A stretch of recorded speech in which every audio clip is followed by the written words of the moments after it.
All right, hey everybody, time for our final review for your final monthly check, final Big Four check of the year. This is Mr. Withers. I'm going to walk you through just a couple quick rule reviews and examples with fractions, equations, and linear equations, hoping to just kind of brush up on these things, do a little bit of practice tomorrow as we gear up for our final monthly check here at the end of the week. So we're going to start with fractions. And my hope would be that somewhere in your notebook you have this chart down. But just in case you don't, we're going to go through and make this again, thinking about kind of the four different fraction operations that we would need to do. That would be adding, subtracting, multiplying, and dividing. So let's start with addition. If we're going to add fractions, the first thing we're going to need to do, and this would be the same for any fraction operation, is our checkmark strategy, which remember that is turning our fractions from mixed numbers into improper fractions. So we'll start with our checkmark. That will turn our fractions to improper. Then we will need common denominators. So once we have that checkmark done, we're going to need common denominators for addition and subtraction. So common denominators. And once we have those common denominators, we are all set up to do our math now. So we're going to add the numerators. That's the top, remember. So we're going to add the top numbers. Denominator stays the same.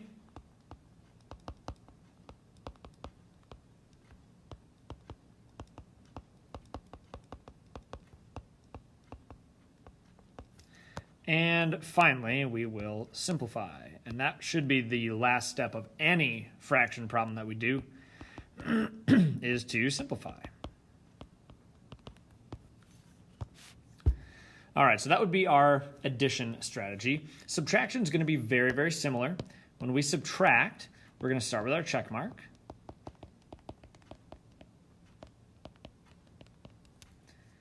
We're also going to need common denominators.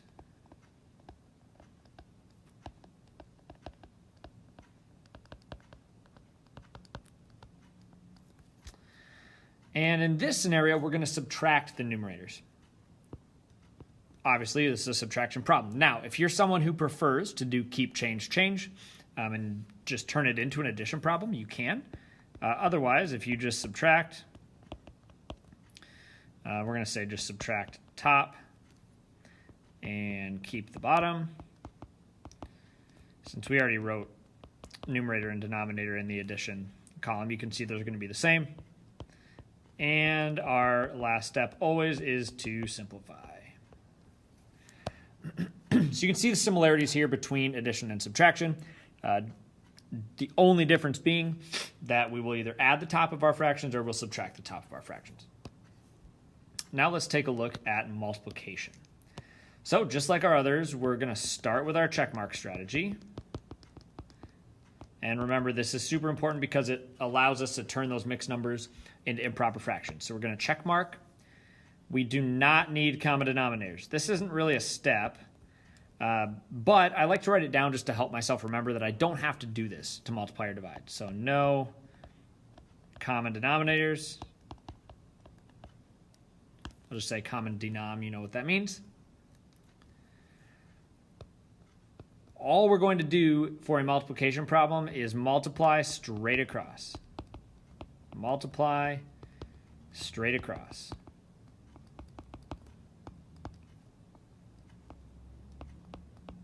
So top times top, bottom times bottom.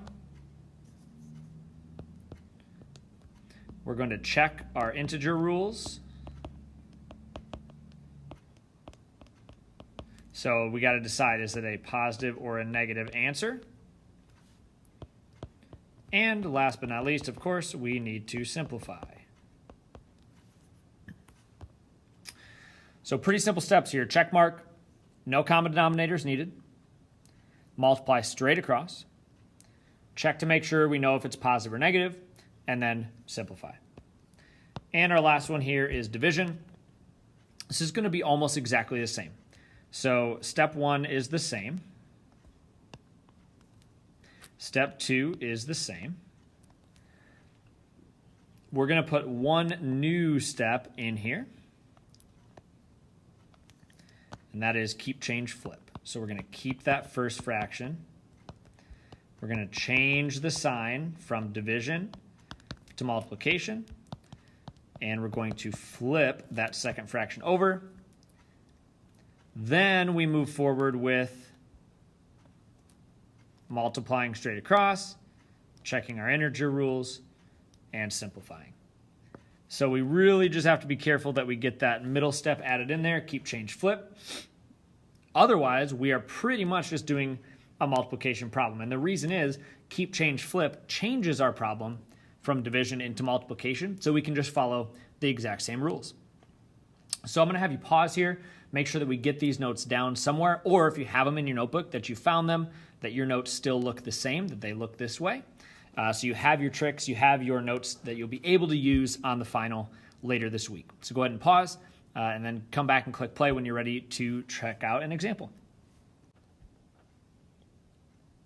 All right, so we're going to start out with doing just a quick subtraction problem, and then we'll do maybe a division problem. So we're not going to do each operation, but just a couple quick examples.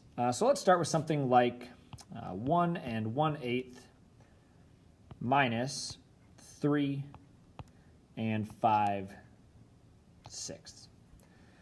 So my steps tell me, if we think back, for a subtraction problem, I'm going to start by check marking. So I go into my problem, I'm going to check mark both sides. 1 times 8 is 8, plus 1 more is 9, so I have 9 over 8. On the right side, I have 3 times 6, which is 18, plus 5 more is 23 over 6. My second step now, I need common denominators. So I've got to think about 8 and 6, what's something they can both go into. You could multiply them times each other and get 48, but you're going to end up with really big numbers there. So I would suggest thinking about maybe 24, because 8 times 3 is 24, and 6 times 4 is 24. So that's going to get us those common denominators. So that turns these into 27 over 24 minus 23 times 4 is 92 over 24. So now I've got common denominators. So here's where all I have to worry about is adding or subtracting the top and leaving that denominator the same. So when I take 27 minus 92, I'm going to go into the negatives, and I'm going to end up at negative 65. And remember, my denominator stays the same, and that is 24. Now all I have left to do is simplify. Well, I know this is an improper fraction because my top number is bigger, and I know that 24 can go into 65 probably twice. So we've got negative 2. That gets me up to 48. And I believe if I take 65 minus 48, I have 17 left over out of 24. No more simplifying I can do there because 17 is a prime number. So my answer will be negative 2 and 17 over 24. Let's take a look at a division problem. If you want to pause after I write this and try this on your own, you're welcome to. Otherwise, you can just watch and we'll go through it together. We'll do negative 2.5 divided by negative 2 3/10. So if you want to pause and try this, you can. Otherwise, we'll go through it together now. So we're always going to start with our check mark. 2 times 2 is 4, plus 1 more is 5. Don't forget that negative sign. Divided by 2 times 10 is 20. 20 plus 3 more is 23 over 10. Don't forget that negative sign. My next step, we can look back at our notes quick. We have done our check mark. We don't need common denominators, so I'm ready to keep, change, flip. So keep, change, flip tells me that I'm going to keep my first fraction the same, change my sign to multiplication, and flip this fraction upside down. Remember, kind of our fancy way to talk about this was multiply by the reciprocal. So all we're doing is changing to multiplication, and we're flipping that second fraction over. Now, at this point, I could cross-simplify. So I could look across my fractions and say 5 and 23, do they have anything in common? No, but I know 2 and 10 can both be divided by 2. So I can do a little simplifying ahead of time. That'll make my life easier. So I have negative 5 over 1 times negative 5 over 23. Now I'm ready to multiply. So I'm going to multiply straight across.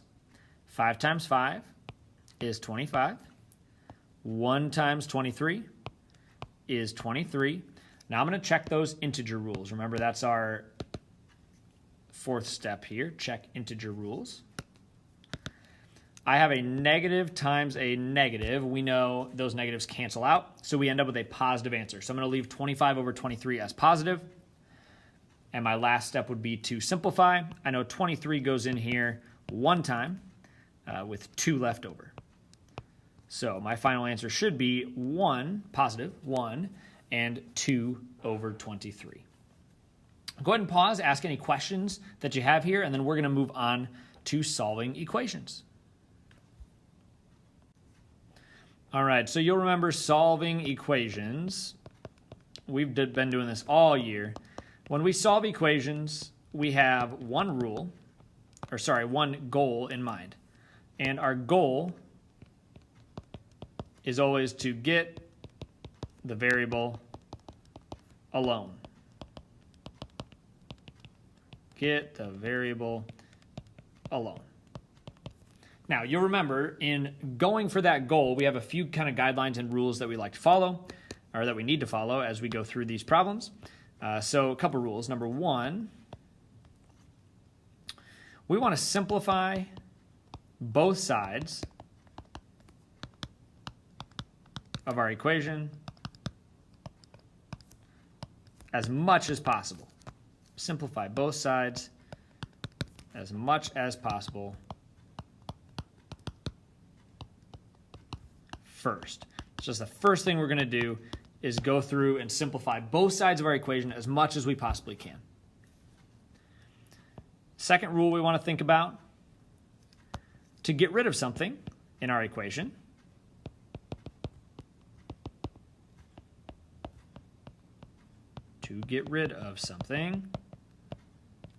do its opposite.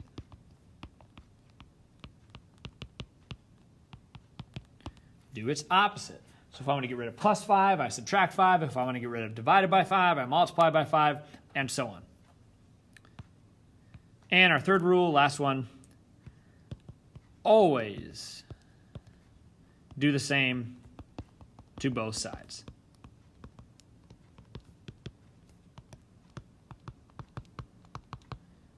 So remember, anything that we do to one side of our equation, we have to do to the other side. So if you need to get these down or finish writing, go ahead and hit pause. Otherwise, we'll get going with an example here.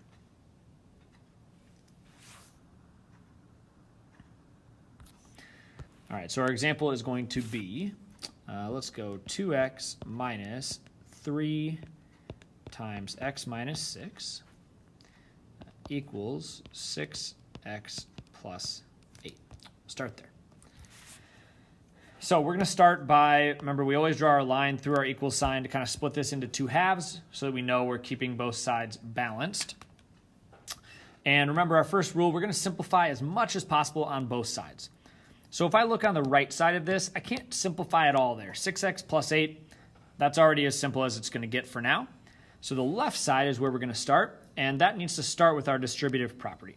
So we're going to distribute this negative 3. Remember, we talked about how those negative signs always stay with whatever term or piece they are attached to. So we're going to distribute that negative 3 to the other 2 pieces. So I have 2x. Negative 3 times x is negative 3x. Negative 3 times negative 6 is positive 18. and my right side stays the same. Now I'm going to simplify continuing on the left side because I can still do 2x minus 3x. That leaves me with negative 1x. Now that I've simplified as much as I possibly can on both sides, now I can move forward. So I'm going to need to get all of the x's together so that I can get 1x all by itself at the end, since that's my goal. So I'm going to start by moving x's from one side to another. And when I look at this, I have negative x here and I have 6 x's over here. So I'm going to choose to put all of my x's on the right side because there's already more of them over there. So I'm just going to add x to both sides. So that'll get rid of these. It'll leave me with 18 over here. 6x plus x is 7x. We're getting close. I'm going to continue doing my best to get that x alone. So if I want to get rid of a plus 8, I need to subtract 8. So those cancel. That leaves me with 7x over here and 10 over here. We're real close to getting that x alone. So my last step is to divide by 7. Divide by 7. So on the right side, I just have an x now. On the left side, I know 10 divided by 7 is not going to come out nice, neat, perfect, clean. That's why we use that fraction symbol for our division sign, because now when I look at this, I just see a fraction, 10 over 7. And I can actually even simplify that to be 1 and 3 sevenths. 1 and 3 sevenths. So that should be my final answer here for this equation. If you have any questions, now would be a good time to pause and go through it. There will be some more practice of this type of problem on your work here moving forward this week. What I would like you to do now is just go ahead and try this problem on your own. 2 times 4x plus 4 equals 7 plus 2x. So go ahead and pause and try this, and then I will go through the answer real quick here in just a second. All right, so let's go through this problem together. We're going to start by simplifying the left side. Distribute. Distribute. We end up with 8x plus 8 equals 7 plus 2x. Now I want to get all the x's to the same side, so I'm going to subtract 2x from both sides. That leaves me with 6x over here and no x's over here. Now let's take 8 away from both sides. So I end up with 6x equal to negative 1. Divide both sides by 6. So x is alone. Negative 1 divided by 6, already in fraction form, we are good. Negative 1/6 is my answer. So x equals, oops, sorry about that. X equals negative 1/6. All right, let's move on to linear equations. So this will be kind of our last section here today. If you need to pause for a quick break, you can. Otherwise, we're going to keep rolling. So our last section on the monthly check is linear equations. Linear equations. And the big thing we want to make sure that we have in our notes for this is this formula, y equals mx plus b. Y equals mx plus b. And we need to remember that m always stands for our slope. And remember, slope is rise over run. So how much do we go up or down in a fraction? That's on the top. And then how much we go left and right? It's on the bottom. B is always our y-intercept, our y-intercept. So y equals mx plus b, where m is our slope and b is our y-intercept. If you need to get that down somewhere, go ahead and pause and write it down. Otherwise, we're going to start with an example here. So I'm going to get my grid lines up so we can do one of these together. And we'll just kind of draw an XY grid here. So if we had the linear equation y equals negative 2/3 x plus 4.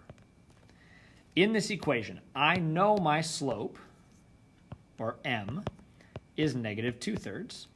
I know my y-intercept is 4 because of where they're located in the equation. So the y-intercept tells me where to start my graph. So I'm going to go up 1, 2, 3, 4, and that's going to be the first point on my graph. My slope, remember that tells me rise over run. So I'm going to rise negative 2. So it's not really even a rise, it's going down. So we're going to go down because it's negative 1, 2, and then we're going to run 1, 2, 3. So that's my next point. We can do this again. Down 1, 2, over 1, 2, 3. Down 1, 2, over 1, 2, 3. You can keep doing this if you want to. Once we've got 2 or 3 points, preferably at least 3 would be ideal. We can just connect those points, add our arrows to the end, and that is how we graph a line. Let's put another one on here just for fun. So let's say we had something like y equals 5x minus 5. And we'll do this one in blue. This one, our slope is 5, and we have to remember we still need a rise over run. So we're going to have to think about this like a fraction, 5 over 1. My y-intercept is negative 5, because we see that minus sign there. So I'm going to start at negative 5. 1, 2, 3, 4, 5. So down here. And my slope tells me to rise 5, run 1. So I'm going to go up 1, 2, 3, 4, 5, run 1. That's my next point. Rise 1, 2, 3, 4, 5, run 1. That's my next point. We could keep going. 1, 2, 3, 4, 5, run 1. So that is my line. I'm going to connect those dots. I'm going to put my arrows on the end. So that blue line would be the line for y equals 5x minus 5.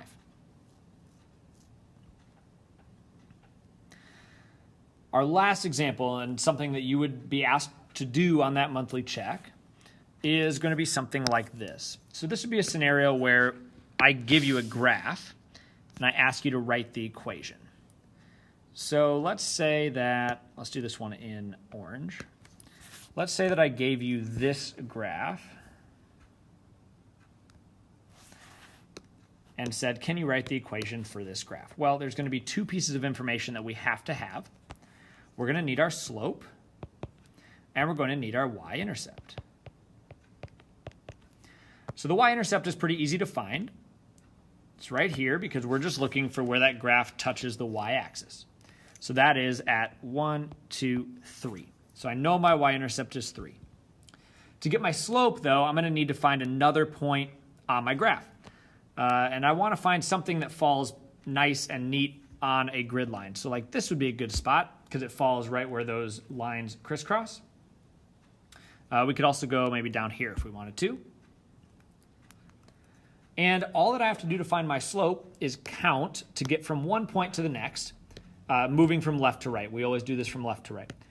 So I'm going to start on this left point, and I have to go down 1, 2, 3. So negative 3. And then I go over 1, 2. That's how I got to my next point. Let's see if that slope stays the same. Down 1, 2, 3. Over 1, 2. Yeah, we're good. So I know that I'm going down 3, over 2. So I have negative 3 over 2. When I go to write the equation for this line, then I just plug in mx